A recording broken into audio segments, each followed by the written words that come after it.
Du coup, moi, je vais parler plus...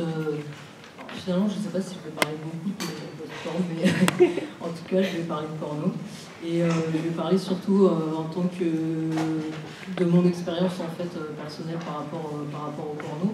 Donc, du coup, en tant que réalisateur, mais aussi beaucoup en tant que consommateur, et les deux sont hyper liés, en fait, dans mon travail.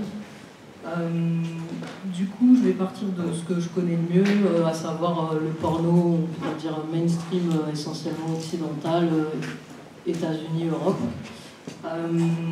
Et dans le porno mainstream, en fait, je mets à la fois le porno gay et le porno straight, qui sont, on va dire, de masse, industrialisés.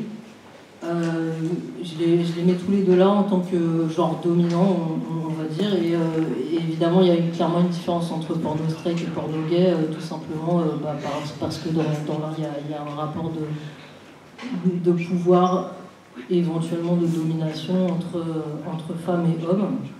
Donc voilà, je les ai mis ensemble pour m'arranger, mais de toute façon vous allez voir, je vais beaucoup plus parler en fait de porno gay quand même. Voilà. Du coup, le double problème un peu pour poser ce type de porno industriel, c'est à la fois une question politique qui est celle de la représentation, et aussi un problème qui est plus un problème en termes de désir, de ce que ça nous fait à nous en tant que consommateurs. Et moi, ce à quoi je vais m'intéresser surtout là, c'est cette question du désir. Et souvent, enfin, je pense que c'est une expérience qui peut être assez courante, d'une expérience de consommateur de porno, qui est d'avoir des éléments qui à la fois activent notre désir et en même temps le court-circuitent vraiment au même instant. C'est-à-dire qu'on va avoir des éléments ou des codes porno qui vont nous faire bander, nous faire débander en même temps. Notamment parce que ça peut être souvent lié au fait d'avoir une culpabilité, au fait de prendre du plaisir avec des éléments qui peuvent être problématiques d'un point de vue soit moral, soit politique, ou les deux en même temps. D'autant plus quand on est, on va dire, un minimum politisé, ce qui est assez souvent le cas dans nos communautés. Voilà, donc du coup, ces deux questions de politique, de représentation et de désir sont évidemment liées, puisque le désir est éminemment politique, mais je ne vais pas tellement donc parler ici des problèmes de représentation, mais plutôt des problèmes de plaisir, de désir, et du rapport que chacune construit au porno. La question qui est posée dans cette table ronde, en fait, c'était d'envisager des alternatives possibles. Et je vais parler, moi, de deux éléments qui traversent mon expérience de consommateur et de réalisateur et qui sont pour moi des enjeux majeurs de la question d'un rapport qu'on pourrait dire satisfaisant au porno. Ces deux problèmes, deux questions qui sont des questions assez classiques de contenu et de forme et qui vont être la question du récit pornographique et la question de l'image comme matière à fétichisation. Donc vraiment tout ça lié à mon expérience personnelle. Alors du coup, le premier élément, c'est scénario et désir, le récit pornographique.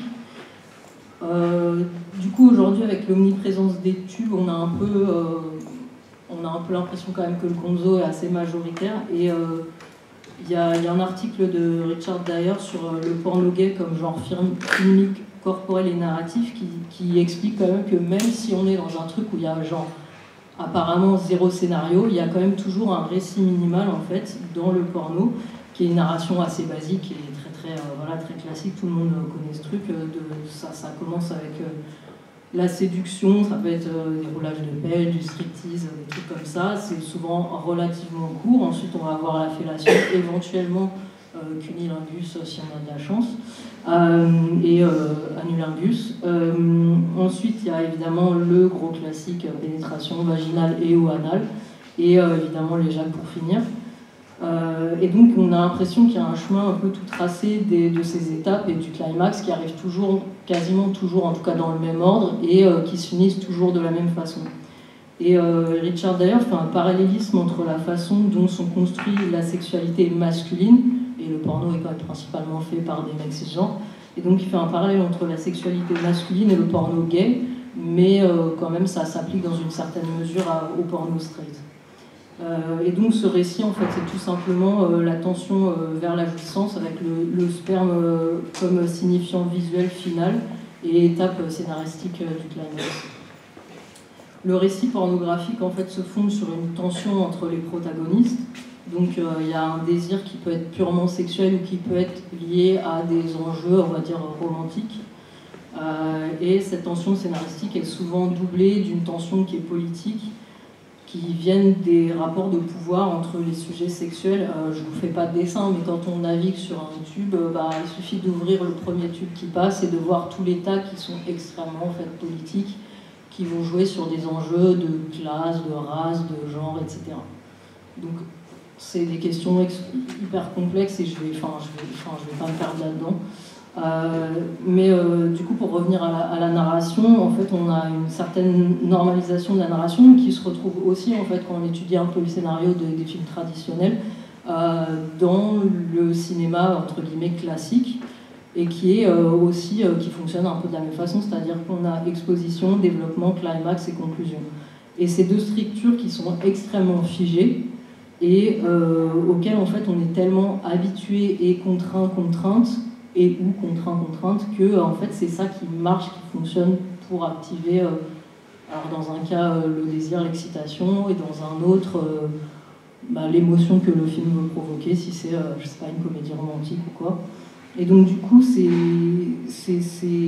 à force de voir un schéma qui se répète, on l'incorpore et on y prend du plaisir en fait. Donc du coup, la question c'est est-ce qu'on peut sortir de ça ou pas, voilà. Je veux quand même faire une petite différence entre le porno straight et le porno gay du point de vue de cette question du récit, parce que j'ai l'impression quand même que le porno gay renvoie à et réactive une sous-culture qui est déjà codifiée, donc qui est déjà en fait scénarisée et mise en scène, qui est la culture gay. Par exemple, les scènes de cruising dans le porno gay qui reflètent des codes de la drague IRL. Aujourd'hui, avec les applis, on a moins cette dramaturgie de la drague, le regard, tout ce qui est eye contact, la distance à parcourir entre les deux ou plus protagonistes. Et du coup, à cette absence de nouveaux codes de drague qui prennent place dans un espace-temps visible et qui donc sont déjà une matière presque cinématographique. Donc à cette absence de nouveaux codes correspond le fait que le porno gay actuel ne fait souvent que réactiver des codes qui sont déjà existants de la culture gay, avec des formes cinématographiques là aussi préexistantes. Et du coup, il y a assez peu, moi j'ai l'impression, dans le porno gay, vraiment à partir des années, je dirais à peu près 2010, j'ai l'impression qu'il y a assez peu de créativité, à la fois dans le filmage et dans la scénarisation. Et au final, ce qui produit du désir ou de l'excitation, j'ai l'impression que ça reste des trucs qui sont hyper de l'ordre du fétiche et qui vont être assez différents, j'ai l'impression, d'une personne à une autre. Et c'est, pour moi, c'est ou bien les pratiques ou bien les acteurs. Donc les fétiches auxquels on va s'attacher en tant qu'individu. Il y a quand même eu, j'ai l'impression, début 2000, quelques films gays qui ont essayé de réinventer des codes, en plus avec des types d'acteurs assez différents, une imagerie notamment un peu freaky, notamment chez les studios Titan et Katzo. Donc Titan qui est un studio américain, Katzo qui est un studio allemand. Et Katzo a même fait des films plutôt expérimentaux comme Bonkin Berlin Bastard, The Way Down, et aussi ils ont produit des films de Bruce LaBruce qui croisent porno et non porno. Et ce que je trouve intéressant de noter, c'est que ces expérimentations sont allées de pair avec l'introduction d'acteurs et d'actrices trans, notamment Doc Angel dans Cirque Noir de Titan et Danny Daniels qui a joué dans plusieurs films de Katzo. Je ne vais pas parler de la façon dont ces corps sont mis en scène, exotisés, mais il y a pas mal de trucs à dire aussi, quoi. Donc du coup, du point de vue de la fabrication, on pourrait penser que queeriser le porno, ça pourrait être essayer justement de déconstruire ce scénario hyper schématisé, d'inventer d'autres étapes, de les chambouler, d'inverser les rôles des personnages, etc.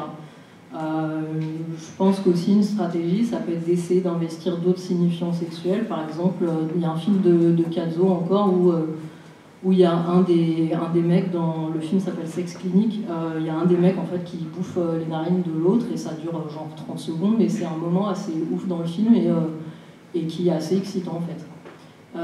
Et de ce point de vue-là, je trouve que les films purement de fist, parce qu'il y a des films où il y a le fist qui fait partie d'un tas d'autres choses, mais il y a des films de fist pur qui sont assez intéressants parce que du coup les signifiants sexuels ne sont pas du tout les signifiants auxquels on s'est habitué, même si le cul est quand même, voilà, c'est entre deux on va dire, mais la main par exemple, c'est pas, en tout cas dans le porno mainstream, c'est pas des trucs qui sont hyper importants quoi.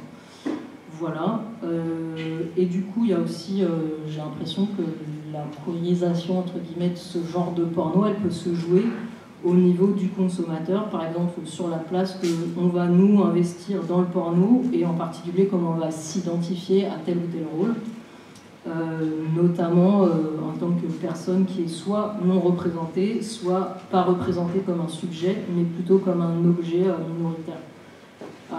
Donc par exemple une stratégie personnelle de consommation de porno mainstream, ça pourrait être de scénariser, scénariser dans sa tête en même temps qu'on regarde un porno mainstream, de scénariser autre chose qui va se caler sur les personnages qu'on est en train de voir, ou bien de refuser l'assignation à un rôle qu'on nous donnerait par exemple une meuf qui va s'identifier à la meuf d'un film. Enfin voilà, c'est des stratégies personnelles en tout cas. Ensuite, je vais parler là plus d'un truc qui est vraiment lié à la façon dont je travaille mes films, c'est la question de l'image et du fétichisme de l'image comme matière du désir. Donc avec la HD, on a l'impression que la frénésie du visible qui a été décrite par Linda Williams, elle s'est intensifiée, en particulier en termes de génitalité. Donc plutôt que de s'attacher au désir et au plaisir liés aux sensations, en fait, on s'attache à ce qui paraît a priori intrinsèquement visible et spectaculaire, à savoir la clinique des organes génitaux, et on essaie d'aller le plus profond possible dans le corps ou de faire sortir ce qui est à l'intérieur du corps. Donc ça donne des tags et des pratiques qu'on trouve sur les tubes comme gaping, prolapse, enema, gagging jusqu'au vomi, ou des caméras qui sont placées au fond du vagin ou du cul. Donc tout ça qui essaye de voir le plus possible, en fait, tout simplement. Et ce genre de film tend à ne rien laisser hors champ, notamment en ce qui concerne tout ce qui est génital, et cette volonté qui est quand même, je pense, relativement illusoire de passer la barrière de la peau, de chambouler le dedans, le dehors, ça rejoint quand même des préoccupations qui sont liées aux films d'horreur et particulièrement aux films gore. Et du coup, je vous montrerai un extrait d'un film que j'ai fait sur ce sujet qui s'appelle Sweeter Than Roses et qui mélange porno et film gore, zombie movie. Sur la matière de l'image, du coup, là on a vu la HD, là je voulais parler un petit peu de tout ce qui était plus flou, entre guillemets. Tout ce qui est, ça va être la pellicule, ça va être DV, VHS, caméra infrarouge, caméra de surveillance, ça peut être beaucoup de choses en fait. Et dans ce type de caméra, il va y avoir, d'image, il va y avoir une forme d'indéfinition. Et cette indéfinition va être matière du désir.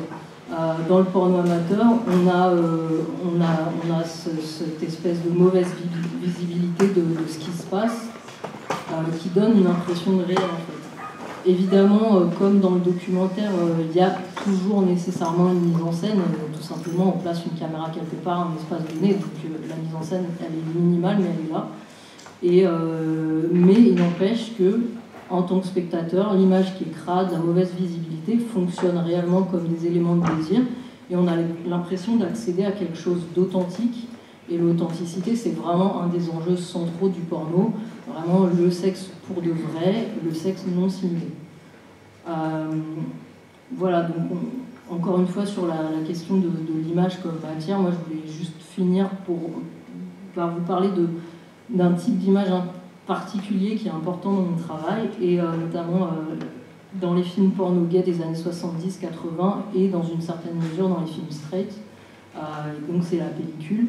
Je voulais juste signaler en préambule qu'il n'y a pas que la question de la matérialité de l'image qui est en jeu ici, parce qu'on est dans un moment où on est à la lisière encore du porno industriel et de masse, et qu'il y avait encore une grande liberté de ton dans ces films, et pas mal d'inventions graphiques. Par exemple, dans un film comme Falcon Head qui date de 76, les costumes, les lumières sont absolument délirants, c'est vraiment hyper bon quoi. Et du coup, ce fétichisme que j'ai personnellement, mais j'ai l'impression qu'il peut se retrouver chez d'autres consommateurs de la pellicule, j'ai l'impression que ça vient en partie d'une projection sur le contexte de production, en l'occurrence un âge d'or précédent, et d'une culture gay qui est assumée et visible, et ce qui n'est pas négligeable dans mon cas, la musique disco. Il y a un autre élément qui vient probablement aussi tout simplement d'une cinéphilie beaucoup plus large, car la pellicule et dans une certaine mesure maintenant la VHS, c'est une matière filmique qui porte avec elle un poids qui est historique en fait. Et du coup, il y a en plus du plaisir qui est lié au porno, un plaisir de l'archive, un plaisir du document sur une époque révolue et qui s'imprime en nous en fait.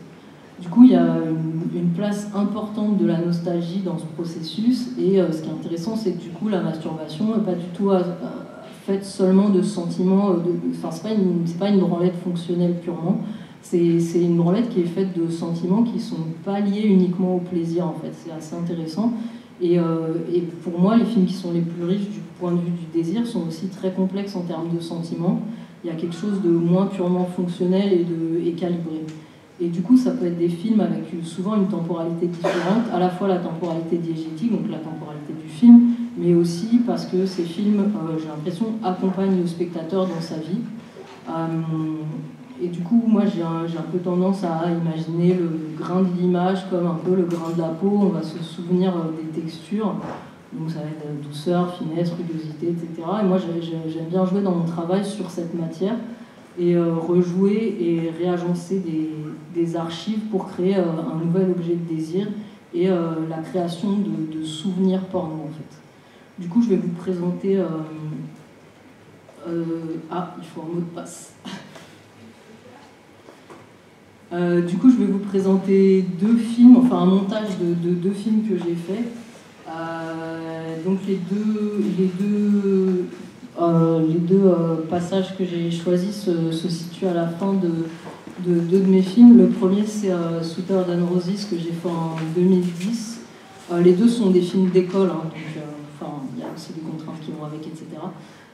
Et donc le premier, c'est en fait donc le porno zombie dont je vous parlais tout à l'heure. C'est un moment où l'actrice porno hétéro du film devient en fait un sujet zombie, et du coup elle se met à prendre un peu le pouvoir entre guillemets, et du coup il y a une queerisation à la fois des rôles meuf-mec dans le porno, et le mec que vous allez voir dans le film, lui il est caméraman sur le tournage d'où ils viennent, et du coup il y a aussi ce mélange dont je vous parlais tout à l'heure entre gore et porno, la frontière dedans, dehors s'efface. Et le deuxième film, c'est un film que j'ai fait en 2013, qui est... la question, c'est un peu de ce passage, c'est comment on peut voir du queer en tant que spectateur, en l'occurrence c'est Florian ici présent, qui nous raconte comment il voit du queer, ou autre chose en tout cas, dans une scène qui est du porno gay, a priori plutôt très masculine et assez butch. Et du coup, à la fin, il y a en plus, enfin c'est dans le même film, mais toujours la question que je viens d'évoquer du rôle des archives et de la constitution d'archives porno mentales personnelles, on va dire. Voilà, donc je lance.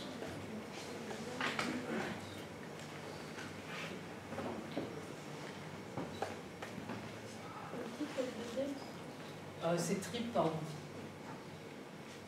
Hop.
Ça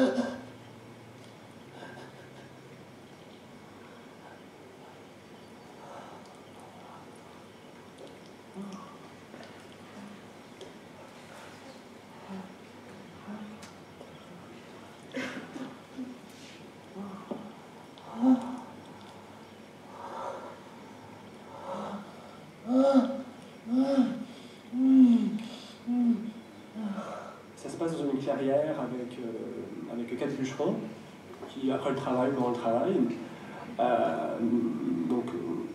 autour de rondins de bois, se branlent, se sucent, et donc c'est très butch parce que donc il y a les tronçonneuses, il y a des troncs de bois, ils ont des chemises à carreaux, ils ont des jeans, ils ont des grosses rangers, et puis ils sont dans un cercle assez rapproché, donc ça fait une espèce de grosse présence masculine, comme ça, une espèce de grosse masse, ils sont à 4, comme ça, à se branler.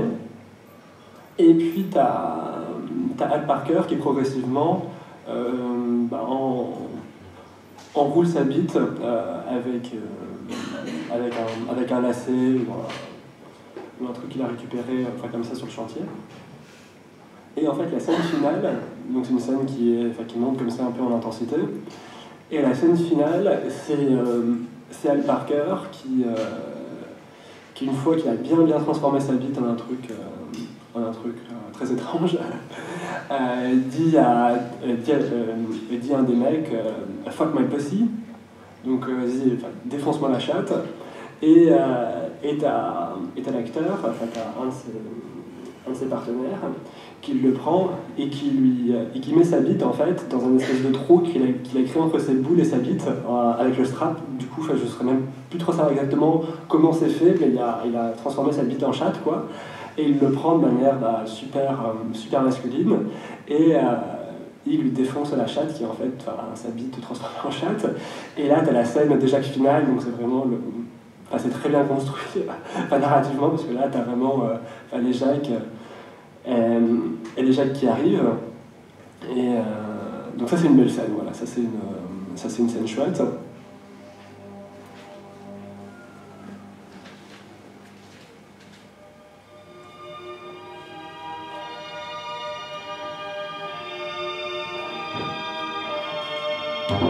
I'm looking at my photographs, reflections of my own. I see the changes that have come, these images are gone. I'm looking at my photographs, the emotions fill the air. The day which started hopefully soon ended in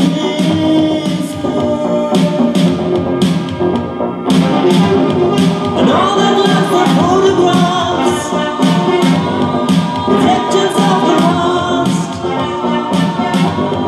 The years has changed but still remains the beating of the heart. I'm looking at my photographs, some faces growing old. Their eyes once lighten up the night, but now the nights are cold. And some of them wear jewelry where once was naked skin. But still you see their photographs in secret magazines.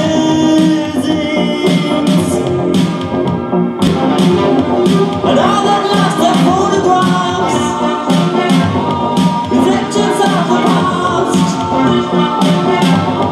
The years has changed but still remains the beating of the heart.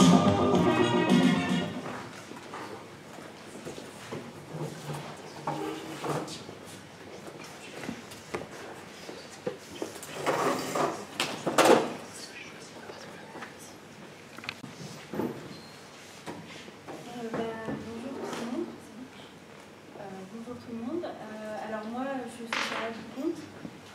Il y a 2 ans, un an et demi, j'ai réalisé mon premier film porno.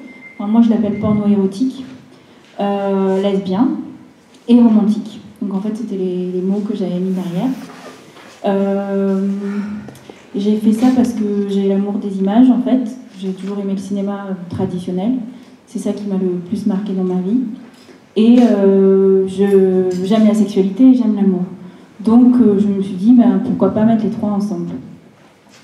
Et en fait,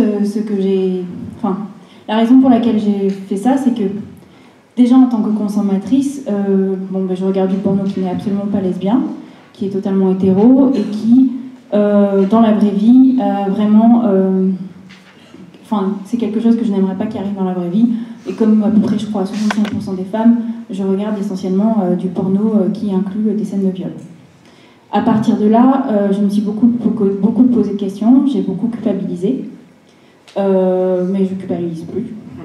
En revanche, j'en consomme beaucoup moins parce que derrière les sites du style YouPorn, etc., il y a des grands réseaux mafieux. Je ne sais pas si vous avez vu le documentaire d'Ovidie qui est sorti il n'y a pas très longtemps, mais elle en parle. Et c'est en ça que je pense que politiser déjà la pornographie, c'est aussi essayer de moins consommer en fait ce genre de site internet. J'ai eu beaucoup de mal à y penser parce que c'est de la pornographie qui est assez facile à regarder et qui est gratuite. Et moi, je suis partie de ça en fait. Je me suis demandé pourquoi je regardais ce porno-là. Et je me suis demandé aussi quel est le genre de pornographie que mes amis voulaient regarder, donc mes amies lesbiennes. Mes amies lesbiennes et bi. Et puis j'en suis venue à penser en fait que je voulais pas faire du porno vraiment pour des personnes qui avaient consommé différemment, mais juste quelque chose que je trouvais qui manquait. Et ce que je trouvais qui manquait dans le porno non seulement traditionnel, mainstream, et dans le porno aussi queer, c'était le romantisme en fait. C'est que j'ai beaucoup regardé de porno queer, des pornos d'Émilie Jovet, etc. Et je trouvais que c'était trop trash pour moi en fait. Et j'avais besoin d'un peu plus de romantisme. En tout cas, c'est ce que je voulais.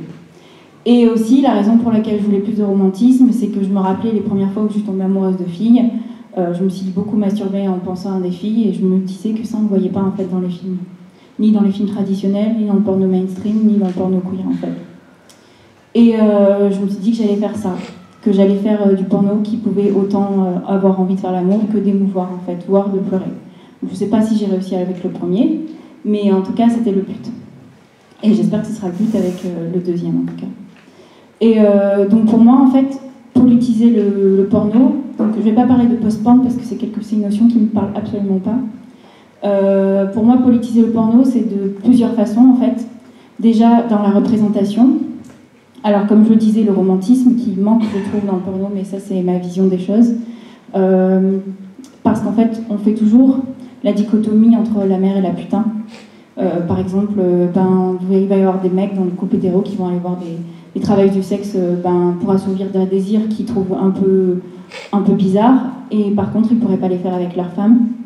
Et je trouve que c'est quelque chose qui est vraiment dommage en fait, c'est qu'il y a vraiment ce truc où on ne pourrait pas mêler vraiment les sentiments amoureux qui seraient des sentiments nobles et la sexualité, le désir qui ne seraient pas des émotions nobles. Et cette dichotomie en fait entre les deux, elle est non seulement dommageable, je trouve, pour nous. Après, je pense que c'est bien de pouvoir vivre les deux, mais je trouve que quand même elle est dommage. Et c'est dommage en fait de faire la séparation entre les deux. Mais en plus, je trouve que c'est triste en fait presque. Après, j'ai rien contre le fait de faire l'amour sans, de faire du sexe sans avoir de sentiments amoureux. Mais je trouve que c'est quelque chose qu'on voit pas dans le porno en fait. C'est vraiment une grosse différence. Et la différence, elle se place aussi dans le cinéma traditionnel, où on va avoir des scènes romantiques, où il y avoir un petit peu les gens se touchent, il y a des jolies scènes, etc. Moi, je peux trouver ça excitant, mais ça ne va pas aller plus loin. Et dans le porno, on va avoir l'inverse. En tout cas, dans les pornos que j'ai vus. Et moi, je me suis dit qu'il fallait qu'on mélange les deux, en fait. Gaspard Noé a essayé de faire ça avec son film Love, mais moi, personnellement, j'ai trouvé que c'était une catastrophe, son film. Parce que déjà, le mec, je dois le dire, c'est un gros connard, le rôle principal. Et en plus, il est transphobe, il est sexiste, c'est une catastrophe, et puis il est vraiment égocentré. Et je trouve que c'est dommage parce qu'il a appelé son film Love, alors qu'en fait, justement, ça manquait d'amour et... Enfin bref, voilà, il a essayé de faire ça. Moi, je trouve que ça n'a pas marché et que c'est dommage, en fait, parce que le cinéma traditionnel gagnerait à être investi, en fait, par cette idée-là, même si elle a été mal faite par Gaspard Noé, c'était peut-être un premier pas. Donc voilà, c'est vraiment mêler les deux genres. Et puis dans le porno aussi, pourquoi pas ramener un peu d'amour, mais je trouve que c'est plus intéressant de ramener du porno en fait dans le cinéma traditionnel. Je trouve que c'est beaucoup plus intéressant parce que ça mériterait d'être sur le grand écran. Voilà. Donc ça, c'est une des manières que je trouve, enfin, une des manières avec laquelle on pourrait investir le cinéma traditionnel, par le porno, mais via l'amour. Voilà, grosso modo. Après, il y a une deuxième manière de politiser le porno, c'est au niveau de la représentation, ça c'est clair et net. Il y a de plus en plus de pornos lesbiens non mainstream, des pornos queer, je pense à Ashley Vex, comment elle s'appelle, Four Chambers, où elles font des trucs vraiment très très jolis, mais qui ne sont pas totalement narratifs. Il y a Erika Luss qui fait des films, bon c'est hétéro mais ça reste féministe. Il y a beaucoup, plus en plus de réalisatrices, beaucoup aussi en Australie. Je ne sais pas si vous connaissez, mais il y a une Australienne qui a fait un très très beau film porno que j'avais vu au festival porno de Berlin. Je me souviens plus du titre, mais si ça me revient, je vous le dis.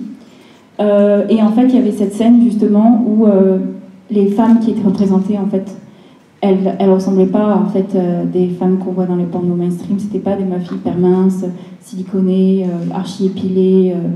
Bon, certes, elles étaient blanches, c'est l'Australie, bon, malheureusement. Mais il y avait des poils, il y avait de la sueur, il se passait des choses en fait. Et c'est ce qui nous manque aussi dans le porno traditionnel. C'est des poils, c'est des boutons, enfin c'est le corps en fait tout simplement. Et je me souviens qu'il y a quelqu'un qui m'avait dit que elle, ça l'excitait pas de regarder un film porno où il y a une fille qui avait des boutons sur le visage, des poils, etc.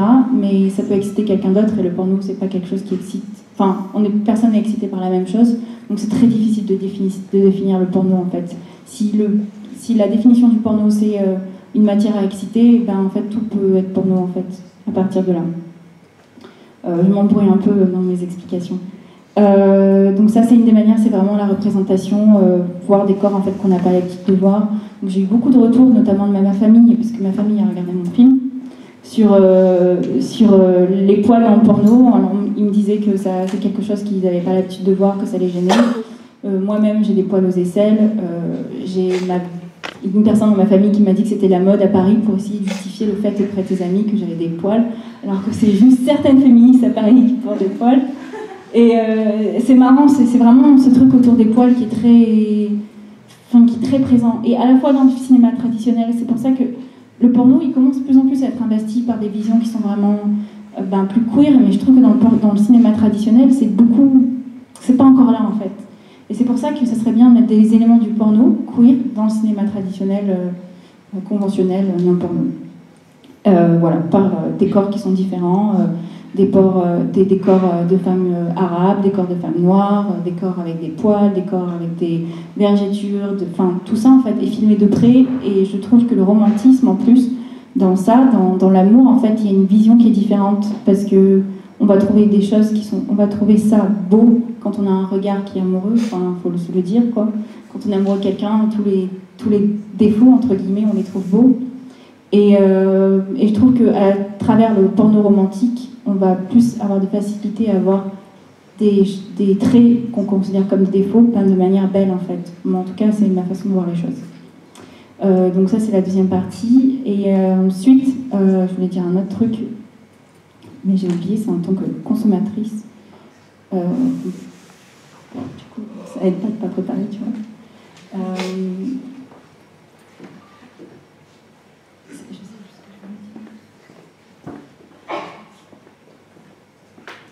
Je crois que c'était à peu près tout en fait. Moi je suis assez court, mais après j'adore les questions donc vous pourrez en poser autant que vous voulez.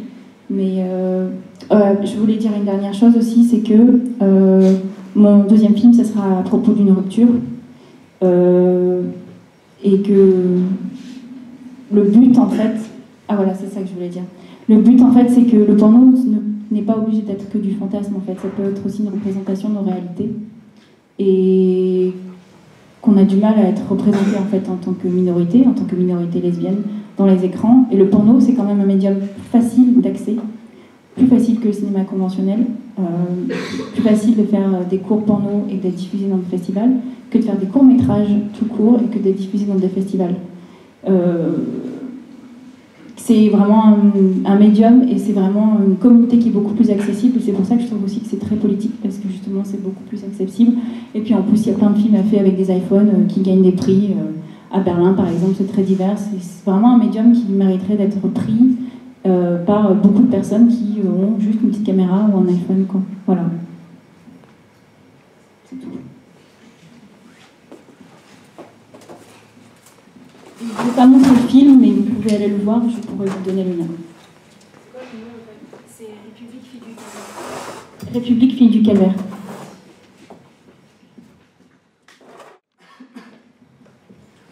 Bonjour, est-ce que vous m'entendez? Déjà, je remercie la chronique et Chloé aussi pour cette invitation à discuter. Alors, moi non plus, je n'ai pas vraiment parlé de post-porno, parce que maintenant, je parle pas vraiment sur post-porno. Je vais aussi, alors je me suis pas mal retrouvé, parce qu'en fait on a beaucoup discuté ensemble, je me suis pas mal retrouvé dans ce qu'a dit Bruce, alors je vais essayer de ne pas répéter ce qu'il a dit, et du coup je vais reprendre un peu des éléments de ce que vous avez dit, chacun et chacune, parce que donc moi je vais vous parler, je vais vous dire quelques éléments, à la fois en tant que chercheur et en tant que consommateur, sur la politisation de la consommation de porno. Alors, pour ça, en fait, je vais m'appuyer sur une enquête que j'ai menée entre 2008 et 2012 en région parisienne sur les usages du porno et les constructions de la masculinité. Alors, la limite de cette enquête, qui consistait en fait surtout en des entretiens avec des spectatrices et des spectateurs, la limite de cette enquête, c'est qu'en fait, elle cible surtout en fait des hommes cisgenres, gays, bi et hétéros. Du coup, je vous parlerai aussi d'enquêtes qui ont été menées, par exemple, par Ingrid Reiberg en Suède et à Berlin aussi un peu sur les publics du porno queer, et aussi d'une enquête de Karen Siklitira qui a travaillé auprès de femmes hétéros à sensibilité féministe sur leur rapport à leurs fantasmes et à leurs opinions politiques, sur le lien entre les deux. Et aussi sur une enquête par questionnaire qui s'appelle pornresearch.org, qui a été menée par trois chercheuses et chercheurs britanniques, Clarissa Smith, Martin Barker et Fiona Atwood. Voilà, c'est à partir de tout ça. Je vais aussi vous parler les petits éléments de réflexion que je vous propose. Ils sont surtout inspirés en fait d'un courant de recherche, les Porn Studies, qui est un courant de recherche féministe qui s'intéresse de manière non moraliste, non élitiste aux images sexuelles, à leur mode de production, à leur mode de consommation, à leur mode d'appropriation par les publics. Et du coup, dans les quelques petits éléments de discussion que je vous propose, je voudrais partir du constat que depuis quelques années, depuis 2-3 ans, il y a de plus en plus d'articles qui sortent dans la presse sur le porno éthique ou la consommation de porno éthique. Et je trouve que c'est une évolution intéressante par rapport aux papiers qui, généralement, sont écrits plutôt sur l'addiction à la pornographie, plutôt sur les violences qu'engendrait la pornographie. En général, ça cible spécifiquement ce que ces papiers appellent des jeunes de banlieue, ou encore des papiers sur l'hypersexualisation des jeunes femmes. Là, du coup, ce que je trouve intéressant avec la thématique de la consommation de porno éthique, c'est qu'on interroge la diversité du coup, des pornographies, en tout cas leur pluralité. On interroge aussi la pluralité des publics. On parle plus des publics femmes et LGBT. On ne part pas du principe que le consommateur de porno lambda, c'est un mec hétéro. Et aussi, ce que je trouve intéressant, c'est qu'on va politiser la consommation de pornographie, pas en isolant le porno, mais par analogie avec d'autres consommations culturelles, dans un contexte où, avec Internet, il y a avec la concentration d'Internet autour de quelques plateformes oligopolistiques comme Pornhub ou YouTube, il y a des nouveaux acteurs économiques qui s'arrogent une part importante du gâteau.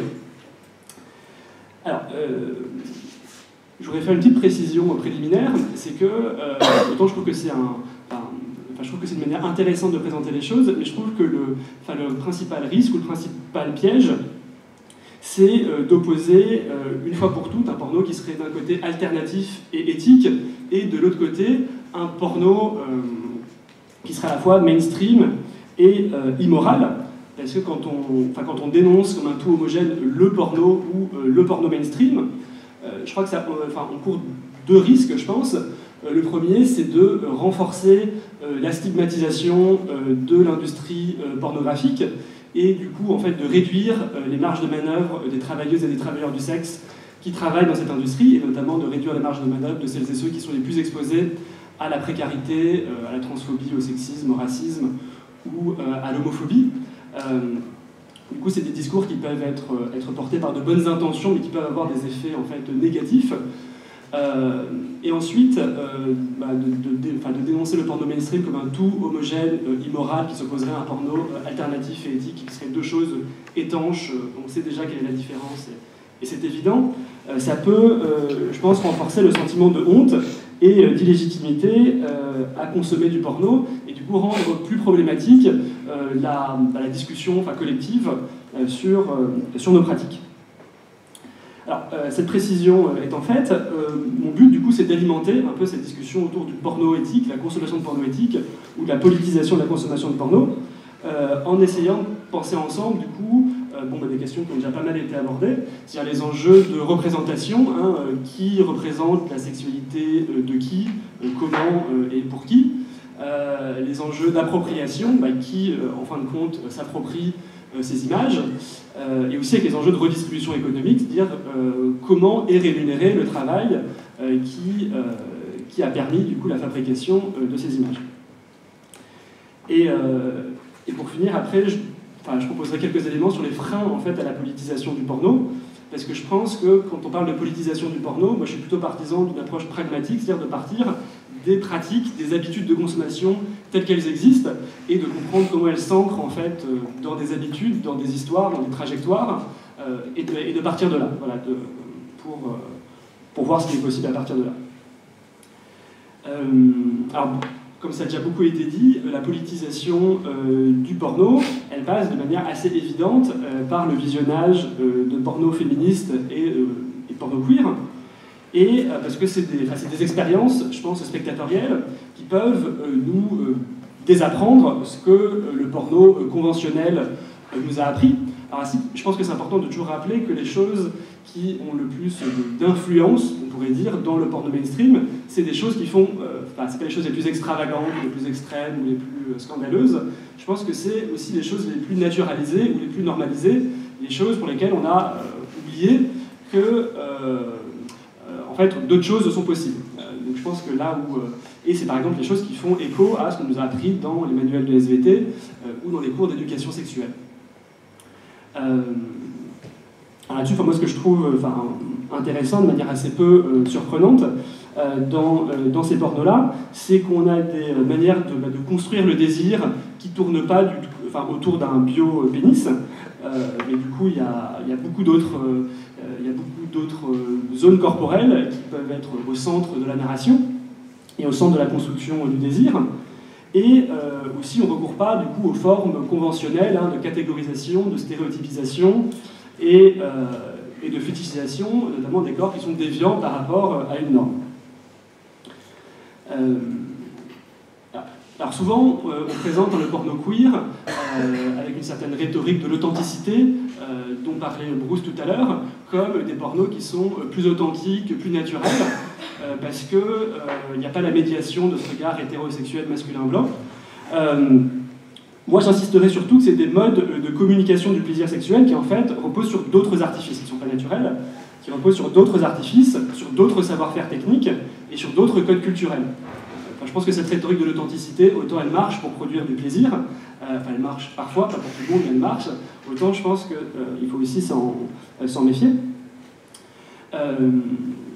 Alors ici, sur cette question des représentations, un apport des Porn Studies que je voudrais souligner, c'est qu'on peut considérer le porno comme une forme de connaissance du corps.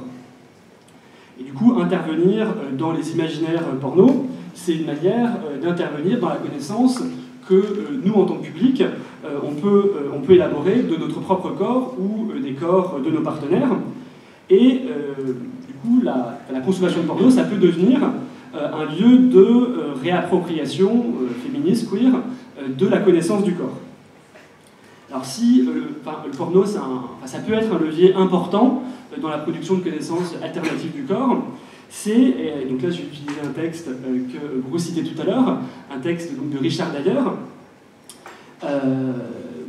c'est que le porno, c'est une connaissance, je le cite, une connaissance corporelle du corps, un savoir, je cite, qui est toujours engagé dans une relation matérielle et physique avec le corps, un savoir dans le corps, un savoir du corps. Et il y a dans ce texte que citait Bruce tout à l'heure, qui est en fait un texte qui a été écrit en 85, au moment des controverses entre féministes anti-porno et féministes anti-censure. Il a une défense du porno que j'aime bien, donc voilà, donc je vais la citer. C'est une défense du porno comme genre filmique, ce qui, j'insiste, n'est absolument pas la même chose que de défendre tous les pornos, pourrait se baser sur l'idée qu'un art impliquant des effets corporels peut nous donner une connaissance du corps que d'autres arts ne peuvent pas nous donner. Alors, à ce titre, je pense que du point de vue du public, c'est pas forcément, on n'est pas forcément obligé d'opposer porno queer féministe et porno conventionnel, dans la mesure où l'expérience du porno queer et du porno féministe, je pense que ça transforme l'expérience qu'on peut avoir ensuite du porno conventionnel.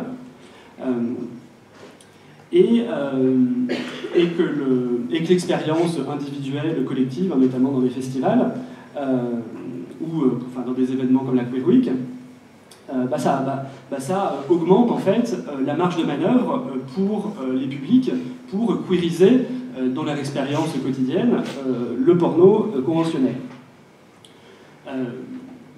Là-dessus, une des choses dont je me suis rendu compte en discutant avec des spectateurs et des spectatrices de porno, c'est que, pour utiliser la formule de Bruce, quand on met des pornos, on se fait des films, on se raconte des histoires, et quand on se raconte ces histoires, du coup, quand on regarde un porno hétéro conventionnel, par exemple, on peut se raconter une histoire qui va renforcer, on va dire, le binarisme hiérarchique masculin-féminin, mais on peut aussi se raconter des histoires qui peuvent le pervertir ou le transformer. Aussi là-dessus, un élément sur lequel j'insisterai, c'est que face au porno, on n'a pas un mode, on peut parler d'identification, mais c'est pas l'identification psychologique des personnages. Je pense que les acteurs et les actrices, souvent, nous offrent plus des matières corporelles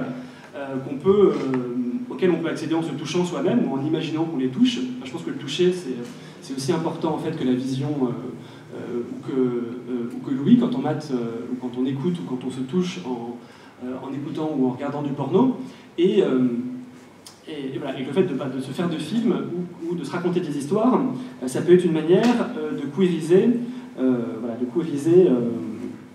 faire une sorte de remix mental. Et je pense que les publics queer, quand elles regardent et quand ils regardent des vidéos hétéros, je pense qu'il y a toujours un remix qui est à l'œuvre, et il y a toujours tout un tas d'expériences personnelles ou d'autres scénarios qui sont hybridés. Donc je pense que quand des personnes queer regardent du porno hétéro, je pense que ça ne donne pas la même chose que quand c'est des publics hétéros qui regardent du porno hétéro. Une des choses notamment, moi quand j'ai eu des conversations avec des spectateurs gays, une des choses qui était assez centrale dans leur manière de faire sens du porno hétéro, c'est une certaine sensibilité camp, où on va exagérer du coup le masculin et le féminin, et on va aussi mettre en scène éventuellement un désir féminin, en tant qu'homme cisgenre PD, pour une certaine forme de masculinité qu'on va tourner un peu en dérision comme étant authentique, naturelle, très virile. Donc je pense qu'il y a des codes culturels, qui pour le coup sont largement sous-exploités dans les cultures gays, qui tournent autour de modes de masculinité assez normatifs souvent, mais qui existent du coup aussi pour queeriser le porno hétéro. Il y a un texte aussi, sur des manières queer de regarder du porno hétéro que j'aime bien, de Jane Ward. Alors elle a écrit un texte dans un livre en général qui est très bien, qui s'appelle The Feminist Porn Book, et elle a écrit un queer féministe pig manifesta, quelque chose comme ça, son propre manifeste de consommatrice de porno, et en fait elle explique le plaisir qu'elle a en tant que lesbienne à regarder des pornos gays qui mettent en scène des mecs hétéros dans des fraternités aux États-Unis, qui inventent tout un tas de jeux en fait, où ils doivent avoir des rapports sexuels entre eux, sachant que la rétribution finale c'est de pouvoir coucher avec une femme. Et en fait, elle, ce qu'elle dit, c'est que ça la passionne, en fait, cette mise en scène de l'hétéronormativité, en fait, ce savoir-faire sur l'hétéronormativité qui est déployé dans ces jeux-là. Donc elle dit qu'elle s'y retrouve en tant que spectatrice queer, parce que ça lui permet de comprendre comment marche la construction hétéronormative de la masculinité, et ça la fascine absolument. Et le truc, il y a une espèce de complicité un peu étrange entre elle et cette vidéo-là. Aussi sur d'autres histoires que je trouve intéressantes. Là, en tant que spectatrice féministe, Linda Williams, qui est souvent mentionnée comme la fondatrice, en fait, parmi d'autres, des Band Studies, elle, dans l'histoire qu'elle a fait du regard masculin dans le porno. Alors, ce qui est intéressant, c'est que déjà pour elle, le regard masculin dans le porno hétéro, ça commence en fait avec des expérimentations scientifiques et médicales au XIXe siècle tout à fait respectables, notamment avec la photographie de l'hystérie chez Charcot. Pour elle, c'est ça un des actes fondateurs du regard porno masculin. Et pour elle, en fait, l'histoire du regard masculin dans le porno, c'est plutôt l'histoire d'un échec, en fait. C'est comment les hommes ont échoué à capturer la vérité de l'orgasme féminin, la vérité de la différence de l'orgasme féminin.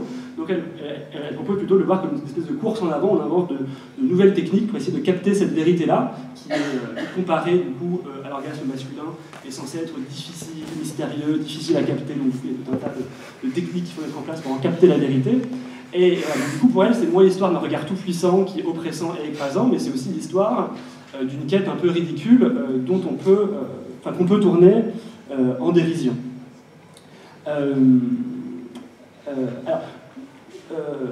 Alors, je pense que si on met dans la discussion, du coup, l'histoire coloniale et les rapports sociaux de race, je pense que ces enjeux aussi, ils sont un peu décalés, parce qu'au même moment où Linda Williams, elle faisait ou juste après, on va dire, temporalité sont pas évidentes, mais on va dire juste après que Linda Williams ait fait son histoire en fait du regard masculin dans le porno. Il y a des chercheuses africaines-américaines qui ont fait une généalogie un peu alternative. Alors la plus connue, c'est peut-être pas la principale, mais la plus connue, la plus traduite en français, c'est Patricia Hill Collins, qui elle, parmi d'autres, en fait, elle va identifier plutôt l'acte fondateur, pas l'invention de l'hystérie, mais à l'invention en fait, d'une autre maladie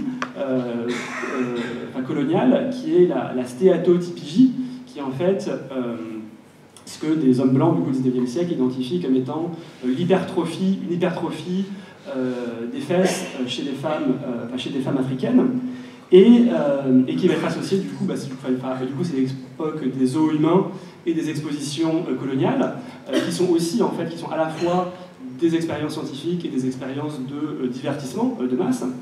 Et c'est là que va être identifiée en fait la naissance d'un certain regard pornographique blanc masculin sur les corps noirs. Donc ça c'est une autre généalogie, on va dire, de l'histoire du regard pornographique, qui à chaque fois en fait, ne commence pas dans l'industrie pornographique, mais dans d'autres industries du divertissement qui sont au croisement entre la science et le divertissement. Et à ce moment, du coup, dans ce moment de politisation des images, il va y avoir du coup l'idée de construire des images positives de la sexualité des femmes africaines-américaines contre ce regard blanc et masculin. Et là, une autre intervention qui me semble intéressante dans ces débats autour de la politique des représentations, c'est celle de militantes anti-censure, comme Barbara Smith, qui à la fois était à la fois dans le Combahee River Collective et dans les collectifs militants anti-censure, et aussi celle de chercheuses dans ce qui devient à ce moment-là les Black Queer Studies, notamment Evelyn Hammond, Tricia Rose ou Cathy Cohen, qui elles, en fait, elles vont surtout insister sur le fait que opposer en fait, les mauvaises images et les bonnes images, ça comporte un risque de réactiver en fait, une politique de la respectabilité qui va formuler une injonction envers les femmes noires à ne pas produire un certain type d'image d'elles-mêmes qui pourrait les exposer à l'animalisation raciste. Mais du coup, l'opposition entre bonne et mauvaise image et l'injonction à donner une bonne image sexuelle de soi-même peut réactiver des formes de contrôle social. Alors là-dessus, du coup, moi ce que je trouve intéressant dans les Black Queer Studies, on va dire que ça renvoie, bien sûr, en partant du coup de la spécificité de l'oppression raciale, mais ça renvoie aussi un héritage queer, on va dire, qui me paraît important. C'est que je pense que quand on défend une consommation de pornographie éthique, d'un point de vue queer, on doit aussi défendre des choses qui sont obscènes et qui sont abjectes, dans la mesure où, en fait, les publics queer ou les personnes queer trouvent du sens dans des choses qui sont obscènes et qui sont abjectes, et construisent des choses en fait qui ont du sens et construisent en fait des relations sociales assez sophistiquées autour de l'obscénité ou de l'abjection, et que du coup, rendre le porno éthique, ça ne doit pas être pour autant hygiéniser, je pense, le porno.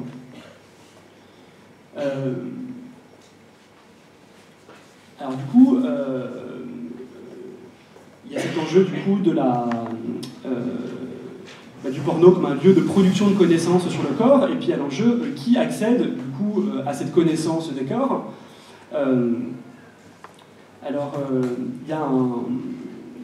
y a une réflexion alors, qui n'a a priori pas grand-chose à voir avec le porno, mais que je trouve ici utile. En fait, c'est un texte classique du féminisme matérialiste français, Quand céder n'est pas consentir, de Nicole-Claude Mathieu,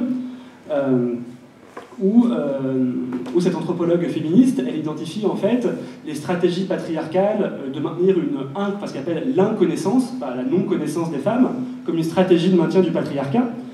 Et du coup, ces stratégies, c'est notamment l'exclusion de certains lieux de production de connaissances. Donc classiquement, c'est l'exclusion des professions scientifiques.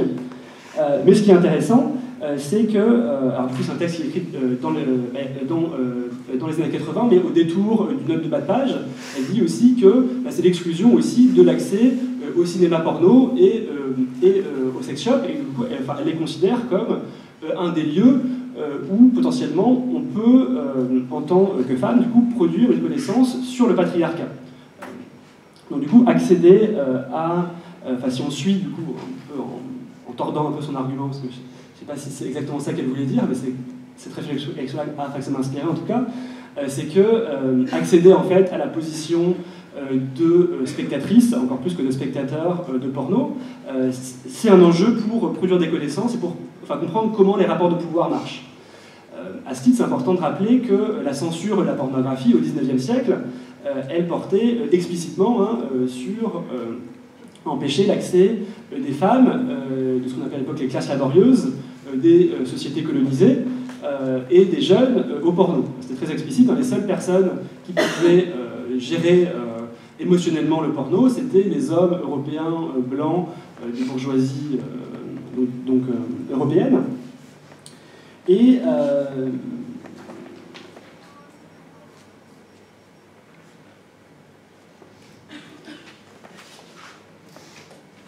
Et alors, ce qu'on considère souvent comme étant la première forme de consommation de porno de masse, c'est la carte postale érotique, à la fin du XIXe siècle.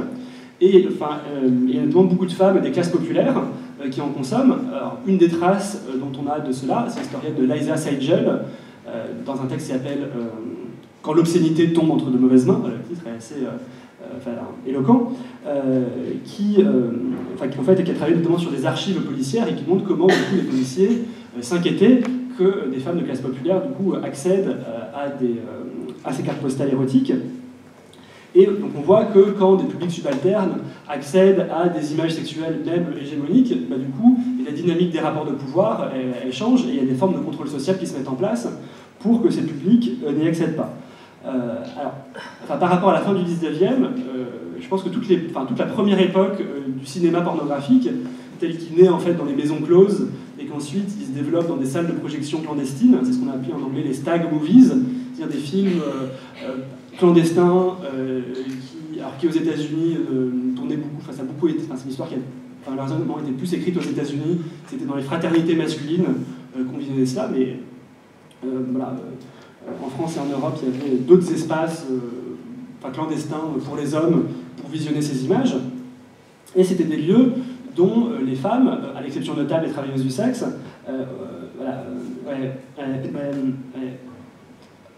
n'avaient pas accès.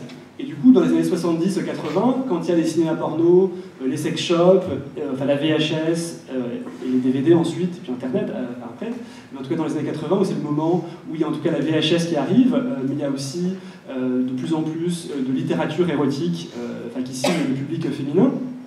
Et donc il y a aussi ce moment où il y a des débats féministes, de savoir s'il faut plutôt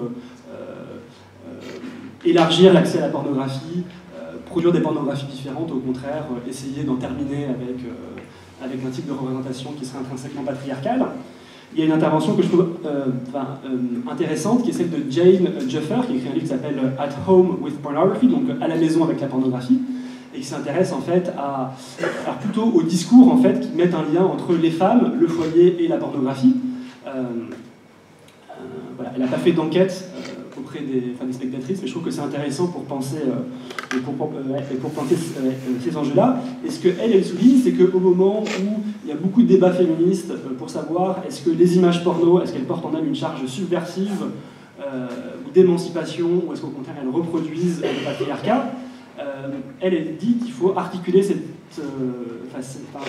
débat-là à un autre débat, c'est quelles sont les femmes qui ont accès à ces images en fait. Autrement dit, quelles sont les conditions matérielles d'accès à ces images et quelles sont les conditions matérielles de développement en fait, d'une pratique de consommation de pornographie. Et à ce titre-là, je pense qu'on peut reprendre l'expression consacrée d'avoir une chambre à soi et que notamment pour les publics féminins et LGBT, développer en fait une consommation de pornographie, ça implique de développer une intimité domestique et que cette intimité domestique, du coup, elle est aussi liée à des enjeux de classe sociale. Et donc il y a un enjeu de qui parvient, du coup, qui a les moyens, en tout cas, de développer cette pratique, on va dire, de loisir, et de construire une sexualité pour soi. À ce titre, quand il y a les premières recherches sur la consommation de pornographie des femmes, elles ont beaucoup insisté sur le fait que le fait même de s'approprier ces images, c'était en soi un acte transgressif potentiellement. Alors du coup, je vais dire quelques mots sur les enjeux économiques, parce que ça me paraît important de ne pas les découpler, mais je vais sauter en fait pour arriver tout de suite à une conclusion, et qui a déjà été un peu évoquée en fait, c'est pourquoi en fait est-ce qu'il y a tant de personnes féministes et queer qui savent, qui sont tout à fait au courant de tout ce que je viens de dire, et de tout ce que j'aurais pu dire sur les enjeux économiques, et qui pourtant en fait continuent de regarder du porno sexiste et raciste sur des plateformes commerciales. Du coup, je pense qu'il y a un premier élément à prendre en compte, c'est que la pornographie, c'est un divertissement qui est inscrit dans des routines quotidiennes et qui sert aux gens à faire des choses. C'est-à-dire à s'exciter, à se relâcher, à décompresser. Ça sert un peu de nourriture émotionnelle, donc ça a une fonction en fait dans le quotidien des gens qui fait que souvent c'est pas facile de remplacer ça par autre chose. Et je pense du coup qu'il faut se méfier d'un idéal de la militante ou du militant dont toutes les activités seraient guidées par un désir pur de transformation politique. Ce qui ne veut pas dire qu'il faut abandonner qu'il ne faut pas cultiver ce désir de transformation sociale radicale. Il ne faut pas non plus s'imaginer, je pense, comme des êtres purs qui seraient uniquement affectés par cet affect, ce désir de transformation. Et aussi, ce que je voulais, juste un dernier mot sur moi, ce que je trouve intéressant en fait dans le porno queer, c'est que c'est à la fois les images, mais c'est aussi le type d'espace que ça permet de construire. Et je trouve que ça permet de renforcer, on va dire, notre jardin secret déjà, notre réflexion personnelle, mais ça permet aussi d'ouvrir en fait des espaces de discussion collective. Et c'est ça que je trouve finalement le plus intéressant dans le porno queer, c'est que c'est la manière dont ça permet d'ouvrir des espaces de discussion. Merci beaucoup. Du coup, il nous reste un peu de temps pour des questions. Et si on n'a pas trop, du coup, tu pourras parler des enjeux économiques.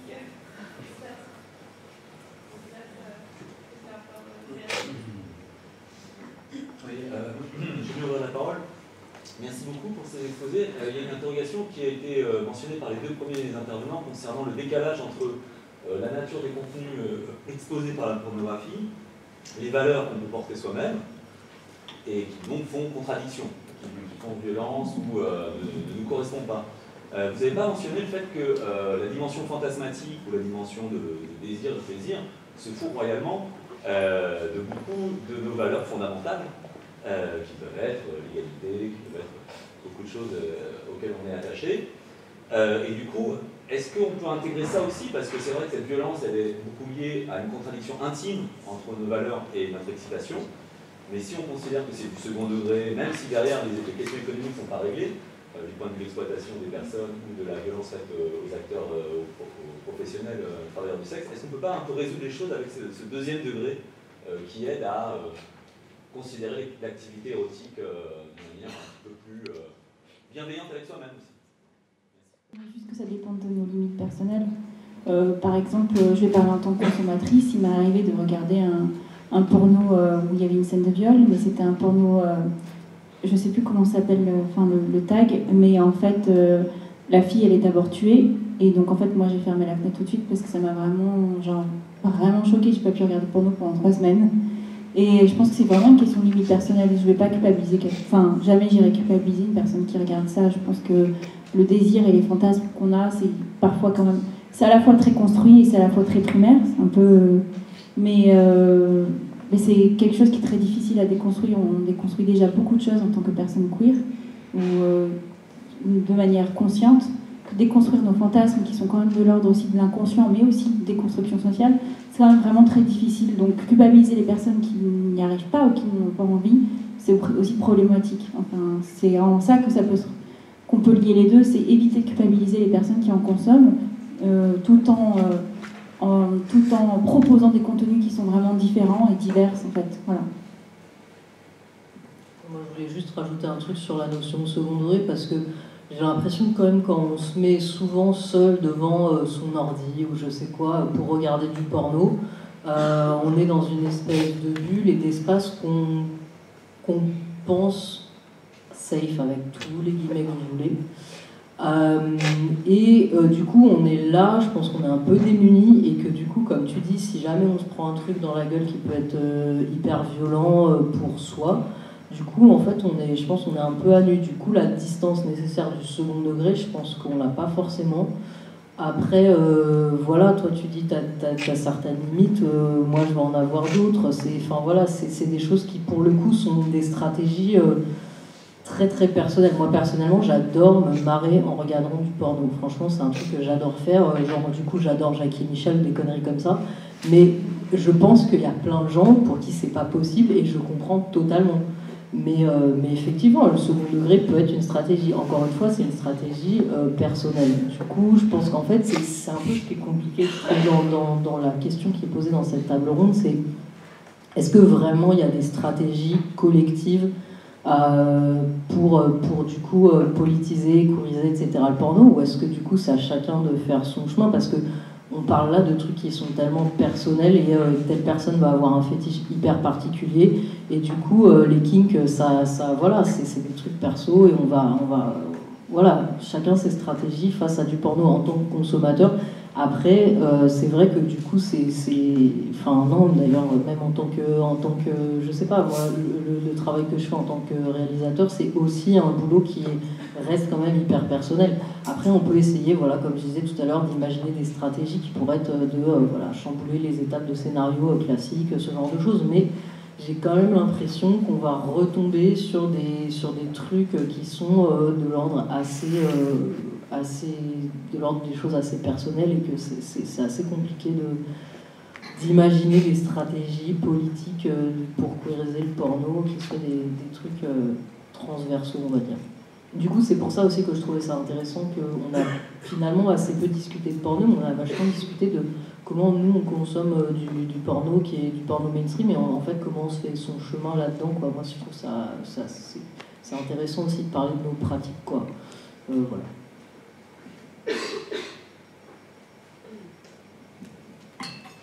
D'autres questions? Juste une question sur les bouquins d'Angelina Williams, du coup, qui sont traduits en français, parce que et j'ai l'impression que, j'ai regardé un peu ce que c'est sur internet, et je ne trouve pas de version française, donc est-ce que vous en connaissez? Est-ce que tu peux répéter la question? Alors du coup la question c'était, est-ce qu'il existe des traductions de Linda Williams? Alors oui, il en existe plusieurs. Il y a un ouvrage en entier qui a été publié aux éditions Capricci, C-R-A-C-A-E-R de Séville, c'est Screening Sex, en fait, c'est sur une histoire de la représentation de la sexualité à Hollywood, en fait. C'est plutôt ses travaux après Hardcore. Dans un autre ouvrage qui s'appelle Culture pornographique, Anthologie des Porn Studies, il y a un chapitre où elle explique que le porno a été inventé, entre autres, par Charcot. Voilà. Donc c'est un texte sur l'invention du porno. Et il y a aussi la revue Débordement en ligne, c'est un site en ligne de critique cinématographique qui a aussi traduit un entretien, je crois, et un autre article. Voilà.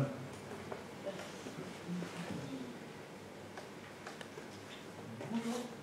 Je me disais que finalement, on n'avait pas forcément parlé de post-porn.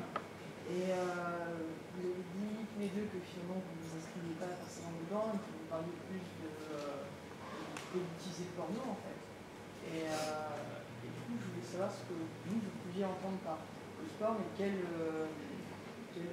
différence vous mettez du coup entre post-porn et politiser le porno. Est-ce que vraiment il y a quelque chose de différent, ou c'est une question de terme?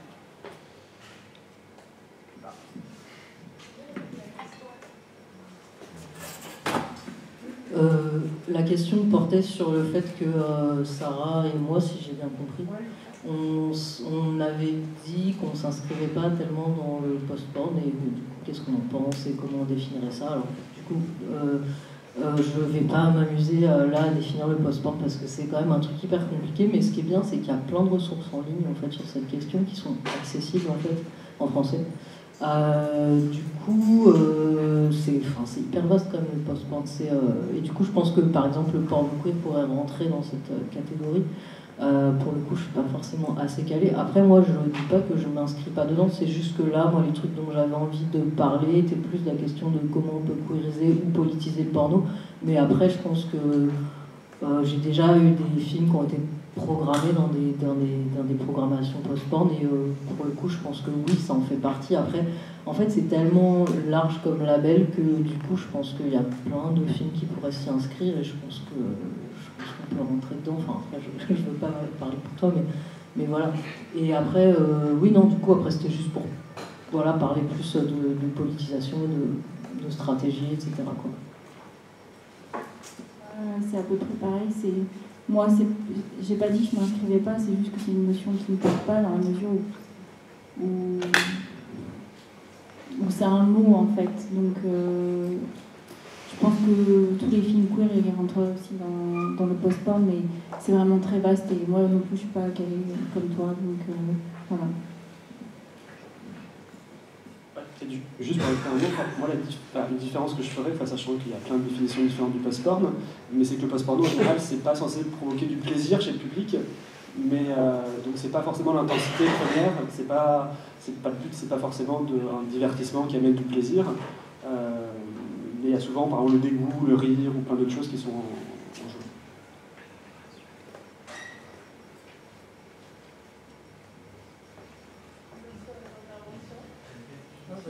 Oui. Bonjour, merci, c'était super.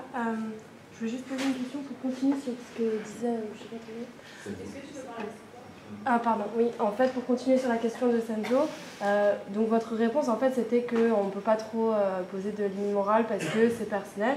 Et justement, je pense qu'il y a un problème avec cette réponse, c'est le fait que le porno est criminalisé légalement. Et notamment en Angleterre en ce moment, avec le Digital Decibel, qui est en train de criminaliser des pornographies violentes. Mais en fait, c'est une double oppression contre le BDSM et contre les femmes, comme d'habitude.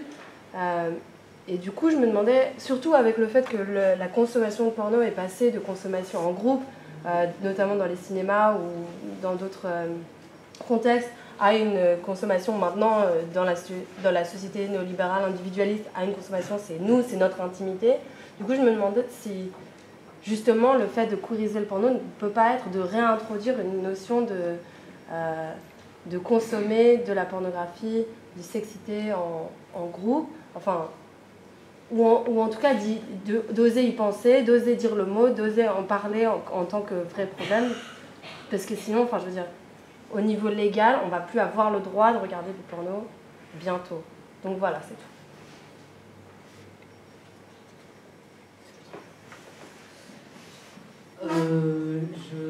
Je suis pas sûre d'avoir dit la question de la morale du porno. Je pense pas que c'est exactement ça qu'on ait dit, mais juste sur la question de juste la fin, parce qu'en fait je suis désolée, j'arrive pas à retenir tous les trucs qu'il y a. Mais sur la fin, en fait, je pense que c'est ce que disait Florian, en fait, c'est qu'une des façons de queeriser, de politiser le porno, c'est effectivement d'avoir d'autres formes de consommation. Et quand tu as des festivals, soit carrément des festivals vraiment porno et cinéma, vraiment très... voilà, le Porn Film Fest à Berlin, ou des festivals qui vont être plus transversaux, comme le What the Fuck Film Fest, par exemple. Le What the Fuck qui a eu lieu cet été au Cirque Électrique, c'était vraiment un moment de partage vraiment assez queer. C'était vraiment un moment assez beau, en fait, où genre on était certains jours, parce qu'il faisait très chaud, on était à moitié à poil dans la salle de cinéma, les gens étaient allongés, à la fin on s'est tous pris des gros jets d'eau sur la douche, sur la gueule, enfin voilà, c'est des moments qui sont pas que des moments de cinéma où du coup il y a l'exploration d'autres formes de convivialité et d'autres formes potentiellement de sexualité parce qu'on rencontre des gens. Enfin voilà, du coup, effectivement, je pense que la question de la consommation, je pense que c'est par hasard si on en a tous beaucoup parlé, c'est vraiment une question qui est centrale. Voilà. Et ben, du coup, moi je reviens sur la première partie de ta question.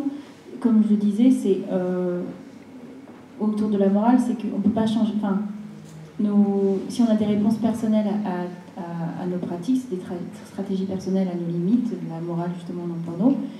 En tant que des stratégies collectives, il y en a déjà, c'est le fait de créer des festivals, c'est le fait de ne pas interdire en fait certains types porno. Donc, en Angleterre, il commence à y avoir ça, mais pour le moment, c'est pas le cas en France, et j'espère que ce sera pas le cas. Mais dans tous les cas, c'est de permettre à des gens de continuer à faire du porno, que ce médium soit accessible. Heureusement que maintenant, on a accès à on est nombreux à avoir des smartphones ou même des appareils photo qui sont suffisants en fait pour créer du contenu. Donc on a vraiment beaucoup plus accès qu'avant, en tout cas à la créativité, au fait de pouvoir le faire. Et donc la diversification en fait de ça, c'est une stratégie collective parce que le fait de regarder d'autres types de porno, ça élargit aussi nos désirs et le champ possible en fait de nos fantasmes. En tout cas, c'est ce qui m'est arrivé à moi en tout cas. Donc il y a ça, et puis ensuite, évidemment, ne serait-ce que payer les acteurs, les actrices, de bonnes conditions de tournage, etc. Et inciter les gens à consommer du porno plus éthique, c'est bien. Éthique, j'entends pas au niveau des pratiques qui sont filmées, mais vraiment de comment c'est tourné, en fait, vraiment. Après, comme les films d'Ovidie, où elle a démantelé tout ce réseau mafieux, etc., derrière les sites comme YouPorn et tout, mais tout en ne culpabilisant pas les personnes qui vont regarder ce type de porno, parce que tout le monde n'a pas l'argent de payer 10 balles pour regarder un film porno. Voilà, c'est à la fois ne pas culpabiliser les individus, tout en incitant collectivement à consommer différemment. Voilà, comme pour tout en fait, je pense. Il y a beaucoup de choses différentes qui ont été évoquées, mais je vais juste rebondir sur le mot du coup de morale, et du coup de manière assez évidente, je pense qu'effectivement qu'il ne faut pas avoir une analyse... Enfin, en tout cas, quand on se pose des questions féministes, il ne faut pas avoir une analyse morale, morale. Je voulais raconter du coup un récit d'expérience que j'avais eu en discutant du coup, par exemple, avec des, alors là pour le coup, avec des hommes hétérosexuels, par exemple. C'est que souvent ils avançaient, ils regardaient du porno hétéro-gonzo assez conventionnel, souvent.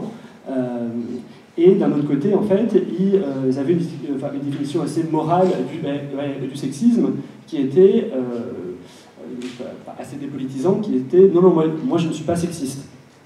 Et je pense que de la même manière, pour le racisme, on va dire une approche morale, c'est-à-dire de penser que le sexisme ou le racisme, ce sont des déviances morales, ce sont des déviances morales individuelles, et ça empêche du coup d'élaborer des analyses politiques de comment marche la production et la consommation de porno et quel type de rapport de pouvoir ça réactive, parce que je pense que ça remet quand même toujours en jeu des rapports de pouvoir, pas de manière simple et définie à l'avance, mais peut-être pour revenir sur la question de l'ironie, là où je me méfierais, la limite que je poserais à la question de l'ironie, c'est dans la mesure où ça peut conduire à ne pas se poser les rapports de pouvoir qui sont remis en jeu. Voilà.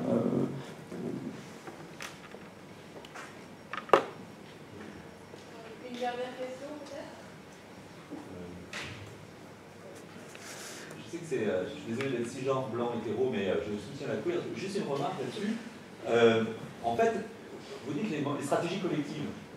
Une question importante, c'est peut-être se dire que produire du porno ensemble, un peu en mode do it yourself, ça peut être intéressant. Tu disais qu'il n'y a pas eu beaucoup d'évolution depuis 2000, sans vouloir contredire, mais le fait qu'on y ait les cams d'un côté, et puis voilà, toute l'automédiation directe, plus ou moins, donc des réseaux privés, entre copains, on peut se faire un truc. Et c'est vrai que c'est intéressant de collectiviser la réception, parce que quand on voit dans un entre guillemets couple, quand on commence à montrer ses préférences porno, déjà ça devient plus la bulle, c'est déjà beaucoup de dialogue pour deviner ou pas ce qui relève du désir, parce qu'il y a une chose pas mentionnée, c'est que quand on regarde du porno, c'est à la recherche de choses qui nous tirent, a priori. C'est-à-dire il y a quand même une recherche de résonance avec ses propres désirs. Donc du coup, c'est pour ça que la stigmatisation sur la recherche de porno, elle est beaucoup liée à tiens, tu aimes ça? J'aurais jamais imaginé quelqu'un d'aussi bien que toi que tu aimes ça. Ou tu es féministe d'un côté et tu aimes être soumise dans une vidéo à laquelle tu t'identifies, c'est inadmissible. Donc ce rapport collectif, je crois que les ateliers Do It Yourself, le porno et déconstruit ton délire, c'est pas seulement des limites personnelles. Moi je connais trop de gens en souffrance depuis 20 ans parce qu'ils pensent qu'ils ne sont pas ce qu'ils aiment, mais on est aussi ce qu'on aime. Et c'est ça l'articulation qu'on peut faire ensemble. Il y a plein de groupes de parole dans pas mal de milieux, polyamour, BDSM, queer, etc. Et ça aide à ça, à mon avis, pour le porno inclusif.